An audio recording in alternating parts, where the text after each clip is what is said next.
9:37 as you're kicking off your weekend. Well, a pink wave swept through theaters last weekend with Barbie earning $155 million at the box office domestically. That's the biggest opening of the year so far. It's a comedy, but it also shows how Barbie inspired a generation of girls to dream big. It took some very hardworking women to make that all happen. Jamie Yukon has their story.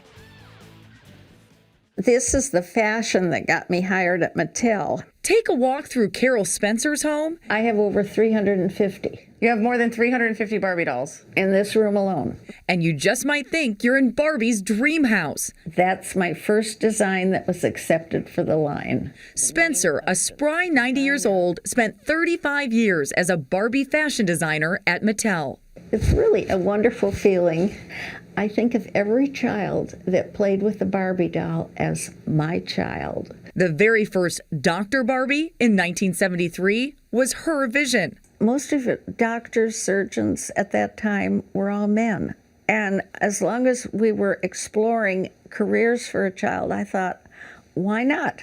Did you even at the time realize what impact Barbie would have on children?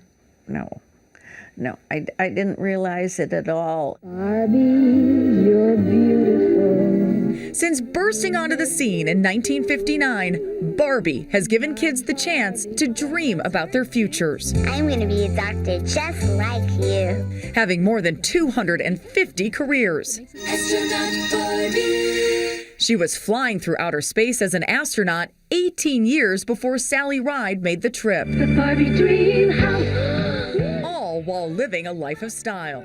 This independent, strong female role model in Barbie that owned her own house. And not only that, was rocking millions of careers. Lisa McKnight is the executive vice president and global head of Barbie at Mattel. That was really progressive at that time.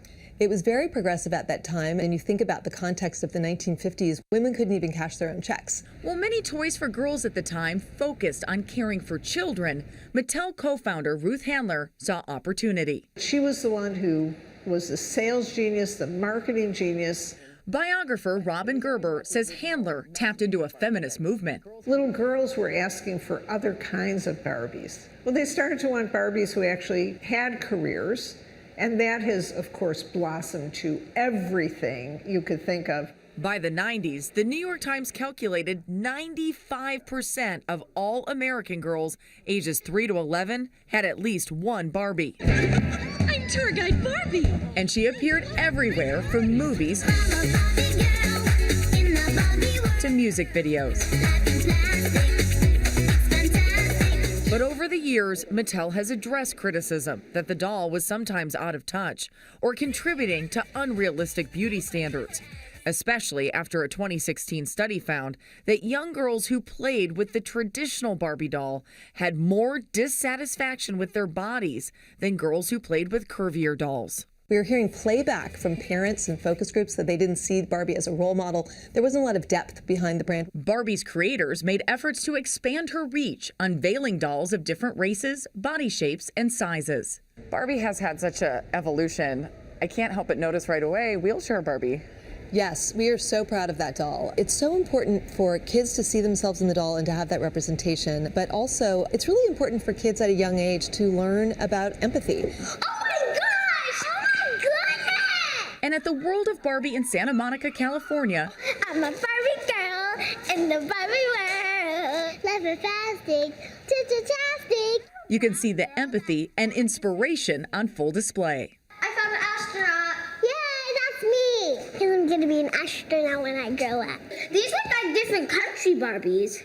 They are. Well, she's going to continue changing as we change. Carol Spencer, who spent decades bringing Barbie to life, knows the doll's impact will continue for generations. You know, Ruth Handler said at one point after she left Mattel, it's amazing how so many different children love Barbie in many different ways. What are those different ways?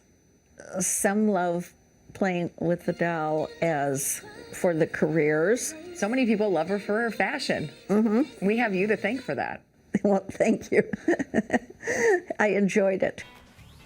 So we all know Barbie's counterpart Ken, right, Maggie?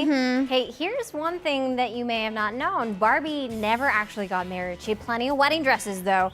The designers actually wanted children playing with her to decide on their own what she did and how she dressed. I love this. I absolutely love it. I'm all over this story. I think it's awesome. And you know what, Jessica, I want to share something with you, and it's my favorite thing about Barbie. I want everyone at home to listen up for this one too, okay? You ready? I wrote it down so I didn't get it wrong.